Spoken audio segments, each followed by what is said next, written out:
All right, we're back. Let me get Adam in here. Let's see if anybody. People are like, no, we've had enough of you. No more live with Goolsby today.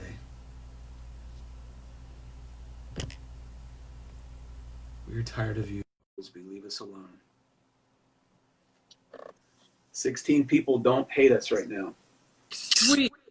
Yes, these are The best I've ever had. troopers. As we're I think it's interesting. I can sit here all day and talk about this stuff. Yeah, I mean, ask any sort of question, you know. I think this is a lot of fun. It is. This is the first time I've been able to really hang out with people since COVID, so I'm enjoying it.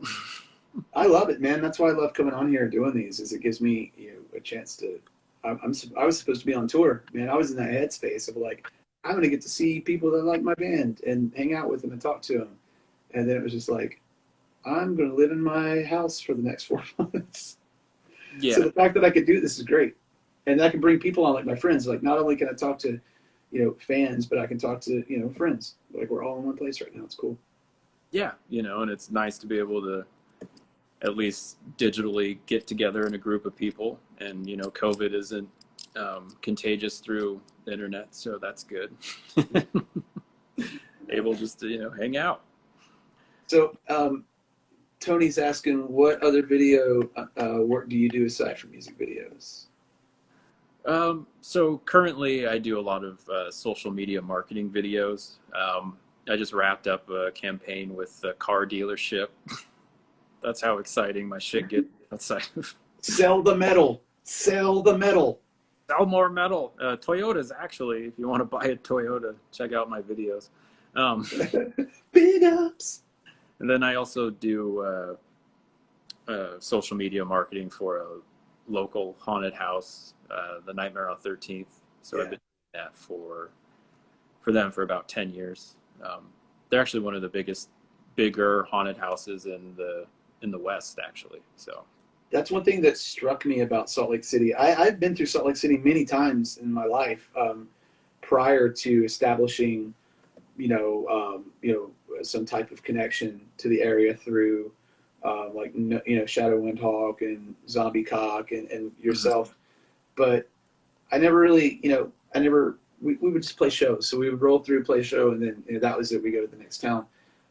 Once we started working together, because we've done 3 of my 4 music videos, 3 of the 5, one not being out yet, in Salt Lake City. In Votive Light, Uninvited Mr. Babadook, all Salt Lake City.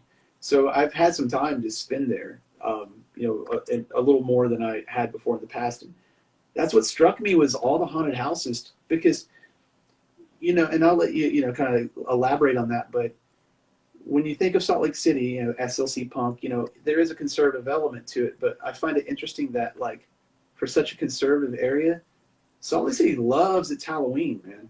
Oh yeah, it's so as far as like the business of Halloween, we're actually only second to, I think, Pennsylvania in the amount of money spent per capita on Halloween decorations, entertainment. Haunted houses, movies, stuff like that. So the Halloween industry in Utah is actually huge, which is, weird considering that, they're also scared of the devil. Well, someone just said, did I just hear establishing a connection through Zombie Cock?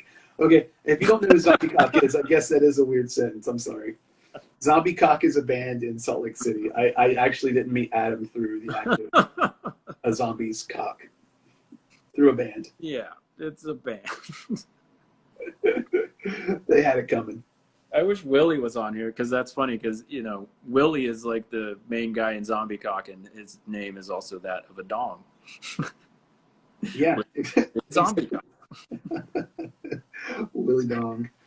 Dude, like, for people who don't know, Willie is also in making a video, in Votive Light video as well. Like, there's just so many fun scenes of him, man. He's just like, yeah, bro. Yeah, he's a cheeser, man. Laughed in the the best was on the Uninvited. So those torches that we were burning, they were made out of polyester gym socks, essentially. So they had this ember that would fall, and we were so worried about, catching the forest on fire. So Willie was on fire patrol, right? So it was Fire Master Willie, and he was just sitting there cheesing, having the best fucking time putting out torches. We're done with him with this fire extinguisher. Dude, he's saved us in so many instances. Oh, yeah. We played in Salem one time at a club called Opus. We have the worst luck playing in Salem, dude. Like, we can't ever have a good show in Salem.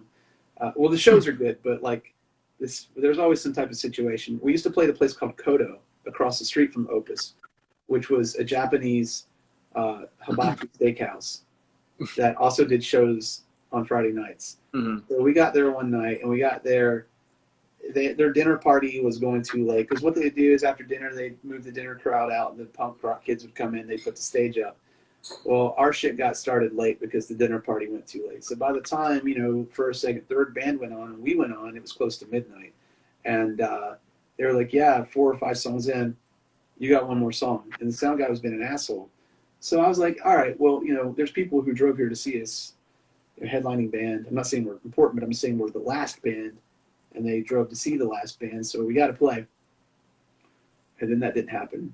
They were like, they just pulled the plug on us, and we got kind of snarky and went outside and started playing in the street. And then they got so mad, dude. They were chasing us with like Ginsu knives. I'm not kidding you. They were like, get out of here.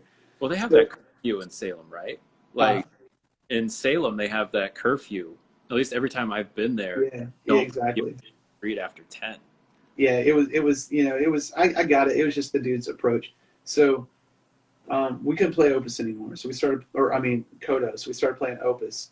And we go in there and we have these fog machines. They're geysers that shoot straight up like 8 feet. And we had them on top of the coffin amps.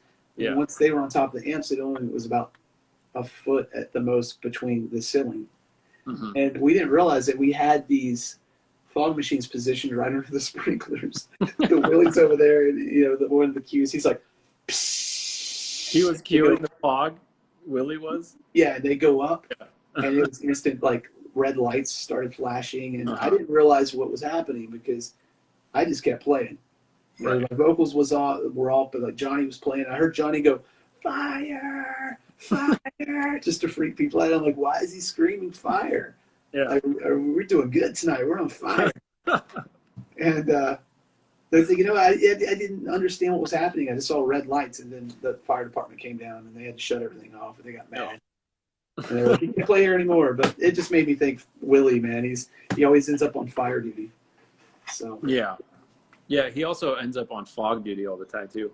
So like that scene in the making of In Votive Light video, he's sitting there with a floppy, and that's basically to walk fog. Yeah. And then I think it was in the Babadook music. Yeah, maybe. Actually, no, the Uninvited music video, he was on fog duty as well. Right. He has the remote foggers.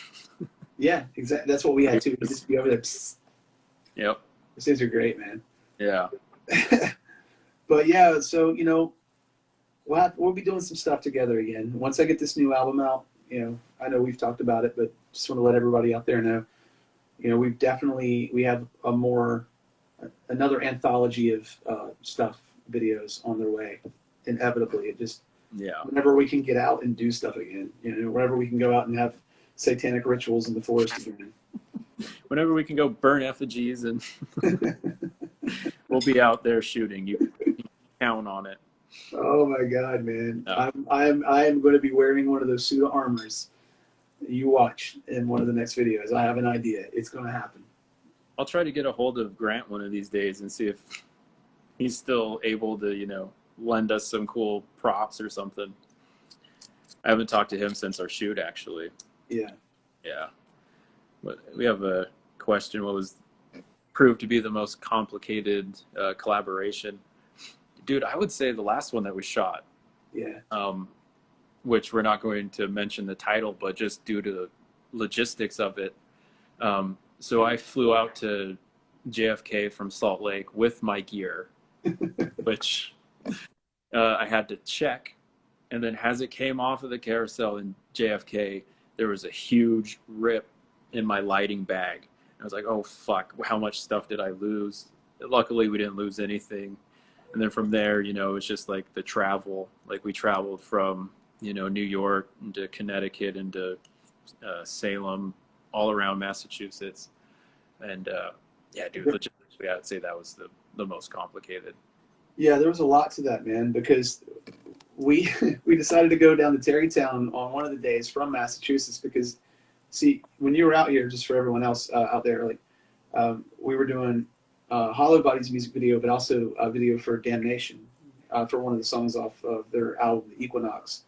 And, we were just kind of like posting up at Isaac's from Damnations when we were in Massachusetts. But one of those days they were having a film festival down in Sleepy Hollow, and they were showing Bride of Frankenstein. And the son of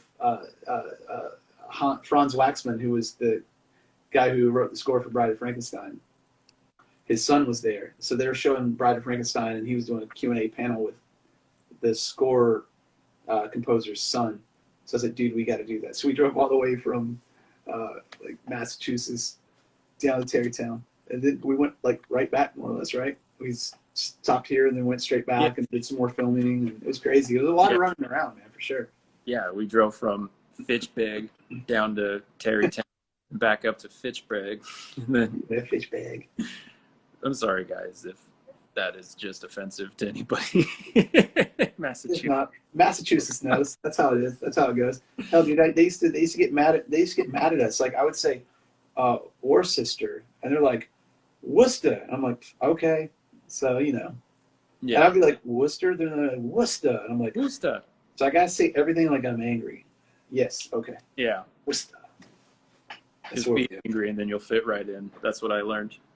Worcester, Peabody, all that. Yeah. Stuff. Fitchburg, Gardner instead of Gardner. Shelley. Is it Shelley? Shirley. Oh yeah, Shirley. Shelley. Shelley. Shelley. So when we were shooting the Damnation video, I have a tendency just to do like funny accents. Well, I try to keep it light on set, so we try to have fun and do accents. Well, I was doing a terrible Boston accent, and they're like, "What the fuck are you doing?" I don't know. And so I switched from that to a flamboyant German accent. Just for Yeah, man. You just gotta get your FW right now. Be like, action. Yeah.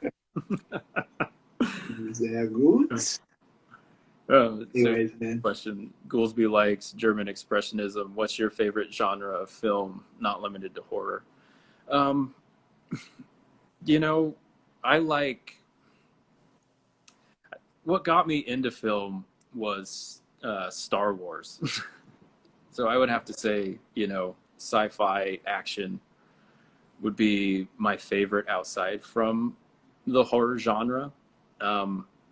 And I'm not talking about like the prequels or anything like that. The original Star Wars series, I think, is probably a masterpiece of American filmmaking. I agree. And then, aside from that, I've been way into Taika Waititi. He's the guy behind What We Do in the Shadows. Mm-hmm. So like funny. Horror comedy, I love. And then also his work on the Mandalorian, that Disney Plus series. I have Disney Plus and I only watch Star Wars and National Geographic. Yeah, man.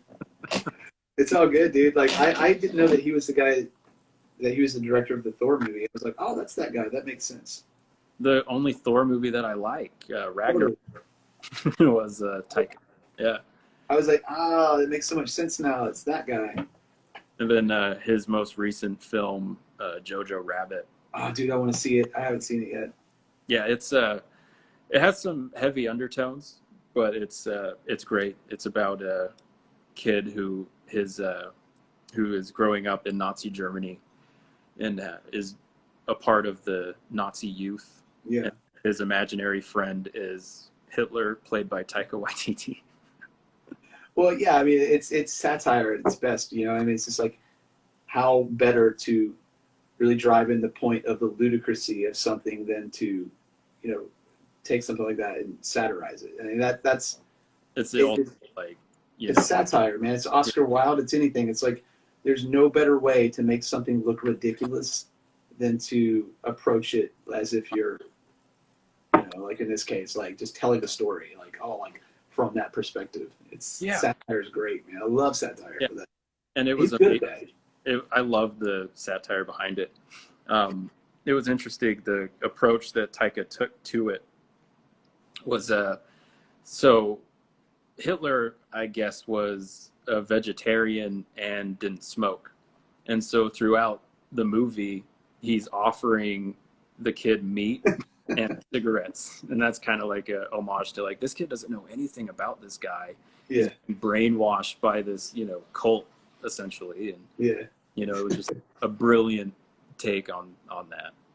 And I'll have to check it out, man. It's on the list for me to check out for sure. Yeah, check it out. And then as far as like recent horror films that I've seen, I mean, obviously not a lot's coming out, but the most recent one that I have enjoyed was Gretel and Hansel, which is done by Oz Perkins, who also directed The Blackcoat's Daughter, which is another amazing film. I heard that. He has this way of creating this, slow burn horror, which I really like, like The Exorcist and stuff like that. Yeah. He's kind of mastered that slow burn. And he's also the son of Anthony Perkins, who played the original Norman Bates in Psycho. Absolutely, man. That's awesome. Yeah. I'm with you, man. I like slow burn movies too. It depends. I'm not really. It's just like music. It depends on what mood I'm in. I watched The Lighthouse with Willem Dafoe and Robert Pattinson, whatever his name. Yeah. Harry Potter. Is it Harry Potter? He was in that in Twilight. Right. Wait, was it Harry Potter or was he in Twilight, or is that the same guy? He was in both. That's the same guy? Okay. Same guy, yeah. Don't quote me if I'm wrong, but I think he was just in one Harry Potter film, and I think he was in all of the Twilight films. Well, I mean, my girlfriend's nodding her head. Yes, he's in all. It was a good movie, man. Like, it was very good. It reminded me. I talk a lot on here about Val Lewton because I'm obsessed with Val Lewton, and I just love his movies and his approach and stories and the way he made lemonade out of lemons. Like, the studios were basically they would give him the titles, The Cat People, and he would make a movie that had nothing to do with that, but was actually scarier than anything he could have made if it was full of cat people, so on and so forth. But like it had that vibe of, I don't want to give it away, but you're left with wondering, who's crazy? Like, well, what was the narrative of this? Was I watching? Was this guy crazy? Was that guy crazy? Are they both crazy? Is there something going on like that I didn't catch? I thought it was really good, man. So I like movies like that. Oh yeah, I can deal with that. Willem Dafoe in that movie. No one can play a crazy character better than Willem Dafoe. Like Absolutely, man. I loved his approach in that. And, he was great. He played Count Warlock in Shadow of the Vampire. Oh yeah, and his role in Shadow of the Vampire was like, when I first saw that movie, it was because of the Willem Dafoe portrayal that I actually ended up really enjoying that. I'll eat it later. He almost did as good of a job as you as play. Oh, well, thank you. Yeah, man. Make me blush. Yeah, man, I'm with you. I like slow burners. There was one movie I was trying to think that I watched that was I forget the name of it. It's kind of recent. It'll come like a horror film, or not really a horror film. It was kind of in that vein, but it was definitely kind of like a slow burn, just like moody kind of picture. It could have been Midsummer, The Witch, maybe. The Witch was that's the same guy as The Lighthouse, Robert Eggers. Yeah. I don't know what it was. I was at Johnny's house in Crypt Keeper 5, and it was just on TV. I don't even know what it was. It wasn't even really a horror movie. It was about this Victorian family that just kind of like a Legends of the Fall vibe, you know, like Legends of the Fall is just kind of like uh, talking about like you're getting perspective of a family was great and then now isn't, but it was from a perspective of it was just moody, man. There wasn't a lot of dialogue. It was about a doctor who was trying to help the son. The son had this weird acromegaly or something going on. I'll think of it later. I'll make a post about it. But as far as like a Victorian era ghost story, have you seen Crimson Peak? Oh yeah, yeah. Guillermo. It's beautiful. Oh, dude. Yeah, like his approach as far as like the, you know, as far as the image is incredible. A lot of the stuff that I've done with you has been influenced by Guillermo's work, just how colorful it is and the lighting. Oh, it's great. I love his work, man. He's such a breath of fresh air, man, and everything like that's come out that he's put out has been great. I really wish I knew what that fucking movie was called now, man. It's going to drive me crazy. I was just watching it one night. I got back from the studio. We were, late doing the Nosferatu score. Mm-hmm. Popped on wherever, it was. It was just TV, and it's a good movie, though. I'll make a post of it later. I think the other last horror movie I saw was the new Child's Play with Mark Hamill playing Chucky. Yeah, dude. Have you seen that one? Yeah, I love it, man. It's interesting. It still trips. I trip balls, man, that he's actually on our Nosferatu documentary. Yeah. Insane. So when we got that soundbite from Mark Hamill, I literally probably peed myself, man. Like you sent me that and I heard Mark talking about our project and talking about Nosferatu and how now we're associated with something that, Mark Hamill has been a part of. Yeah, I mean, I couldn't believe it, man. It was debatable if it was going to happen because we were on such a time crunch because this thing needed to be done and sit in production before I left for tour. Yeah. And we got it right in the last minute. But it's great, man. I can't wait for people to hear it. For those of you out there, I mentioned it a couple times. I don't want to keep we got Mark Hamill. But, I'm a fan of Star Wars too, like anybody. So if I can tell people about it, I will. We've got him at the very beginning so I wrote the score for Nosferatu. I did a new score, and it'll be on a new transfer of the film that Cortland has from one of the original, our friend Cortland, from the original negative. So this is from a version that no one's had before. So this is like its own release. It's not like we took another movie. This is from an actual original negative from the movie from Germany. And yeah, it was one of those things where it was like, hey, let's have an intro at the beginning of it. And our friend Cortland has been friends with Mark for decades. So he's like, Mark loves horror movies. He loves Nosferatu. We'll see what I can do. So we called him up, and he's like, he's in. And now, when this comes out, when you out there, should you pick this up, and you should, when you pop it in your DVD player, you're going to have an intro from Mark Hamill talking about the movie. So pretty good stuff, man. Yeah, that was awesome. And then also that whole process of working with Cortland to transfer the original negative to digital. That was another thing that we did while we were out there and why our schedule was so tight. Like we were going back and forth between, music videos to transferring this to digital to another music video and then back to the transfer and getting, all of this footage from Cortland's. It was like making Thanksgiving dinner every day, man, for like a week. Yeah. That was really, like having that projector whirling behind us with my camera set up on the little kaleidoscope. And then next to us is Cortland telling us stories about, old Hollywood and stuff, man. He's just he's a treasure. He really is, man. I mean, he'll sit and tell me stories. He's like, oh, let me tell you about the time I was at the Oscars with June Foray. And I got to hang out with Sean Connery. And I'm like, what? Yeah. It's crazy, man. He'll just tell you, all these things, man. His best friend. So his godfather was Vincent Price, more or less. And, his best friend was June Foray, who she did the witch Hazel in Looney Tunes. She was in Rocky and Bullwinkle. She also did Talking Tina in that Twilight Zone episode with Telly Savalas. So he's got so many stories, man. I love like just sitting and listening to him talk about that stuff, man. I gotta get him on here one day, dude. Like, Dude, that would be sure. like he could probably do a 3-hour session, and it would be interesting. Like when I was recording the transfer, I had the sound on my camera. So while the projector is going and I'm recording that, the sound is on. And you can hear all the stories as we're talking while this is being filmed, because it all has to be live while we're doing the transfer. Yeah.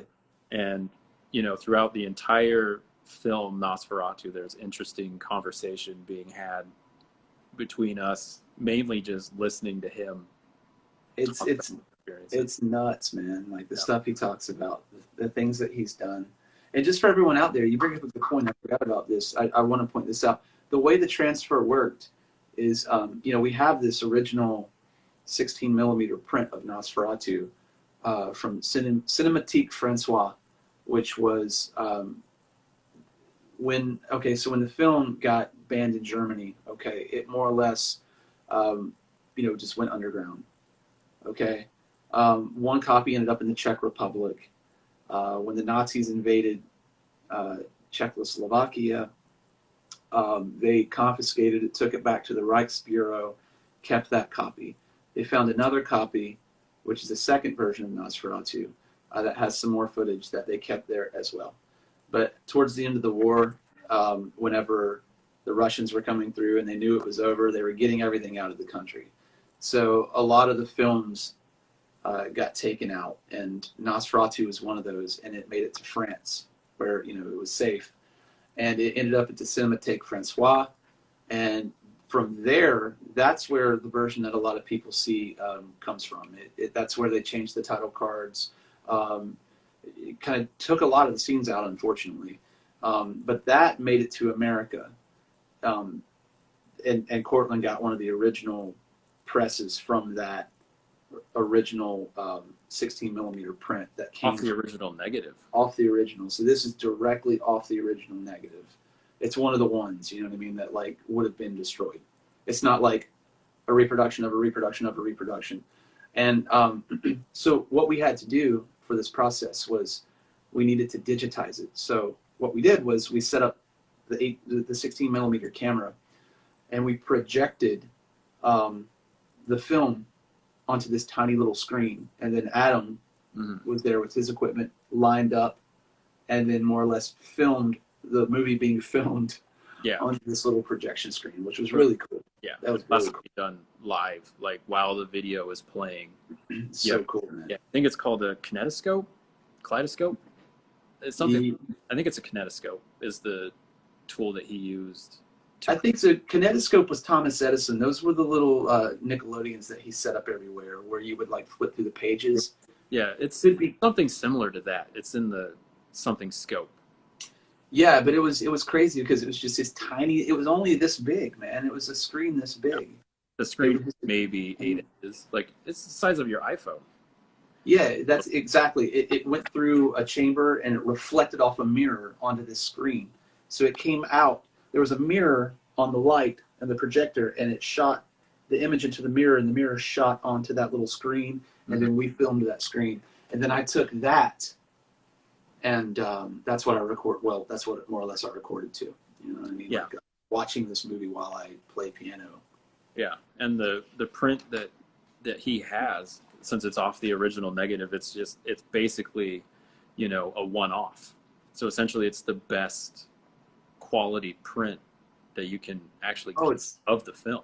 It's beautiful, man. I mean, so for everyone out there, Adam's working with us on this from the perspective of the video. There's a lot of the contrast and a lot of like, there really wasn't. It's not like a need for color correcting, but you know what I'm saying? Like all the post-production stuff, like adding contrast, giving it that tungsten light bulb vibe. We're just bringing all those natural tones out, but like they're all there. It's such a beautiful print, man. Unfortunately, as I said, it isn't the complete print, but only Kino has a complete print, because Kino the one that made it to France, that made it to America, is public domain. The one that stayed in Germany, okay, the other version that was in the Reichsbureau, that became more or less copyrighted. So there's some scenes in Nosferatu that, you know, if you go out and try to put it out, it is copyrighted, even though it's a public domain movie. As long as it's the German one that made it to France, that made it to America, that one's public domain. But again, it's just unfortunate because there have been so many duplications of it that the quality of it's just not so great a lot of times. Yeah, it's like that process, you know, like when you would transfer, you know, a VHS copy to copy to copy to copy, it degrades. And film is the same way. So Yeah. not from that original negative. If it's a copy of a copy of a copy, it's not going to have the detail. And 16 millimeter film actually has quite a surprising amount of detail. You know, It does. equivalent to about, you know, almost 720 HD today. 35 millimeter film actually has more than 1080p quality. Yeah. So film actually has quite a bit of character and nuances in it. And you get that analog warmth with it too. Yeah, and this particular copy, you know, just watching it, it hasn't degraded really at all. You know, it still has the pops and, you know, all the things that are inherent to that time period. But you want that. I want that. Like for me, that gives it quality. That gives it, you know, that's the difference in seeing, you know, Eddie Van Halen's guitar from the 1980s versus, you know, like a replication of it straight out of Ibanez. You know, like you can't reproduce that, man. There's that. Well, cigarette burn on the headstock is not the same, you know. Totally, man. That's what we have, you know. It's like it has original to the exhibition when it came out, you know. Yeah. And that's really cool.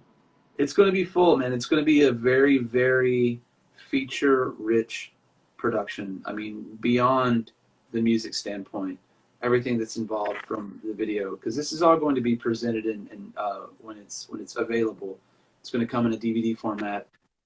When you open it, it's going to have a DVD. The DVD will have the movie with the soundtrack. We have so many special features. We have a behind-the-scenes making of the restoration that we're talking about right now, which will be a part of it. As I said, we have the intro from Mark Hamill. We have interviews with Tom Savini. We have interviews with Bill Diamond, who's worked with Jim Henson, Oscar award-winning lighting designer who does a lot of stuff for Cortland. There's a lot to it, man. It's going to be really, really cool. I can't wait for this thing to finally come out. Yeah. So. It'll happen. Just be patient. I know, man. We're all in this together, you know, help each other out. Let's make COVID a thing of the past so we can release some cool shit. I'm on, man. I'm in. I'm on that. I'm on that boat. So, well, listen, dude, we're gonna wrap up for the night. Sounds good, man. Awesome having you, man. Good seeing you. I haven't seen you in forever. I've talked to you, but I haven't seen you. So, yeah, you know, it's good to see you too, man. And I'm glad you're doing all right. And you know, let's hang out again, either digitally or not, sooner than not. You know, it'll happen, man. It'll happen. All right. All right, dude. Well, check it out, man.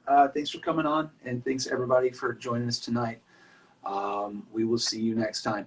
I don't know if we'll be here next week. I'll let you know throughout the week when the next episode will be, but it'll be soon. Okay, so good to see you. All right. Talk to you later, man. See you guys. Good night. Thanks for stopping by.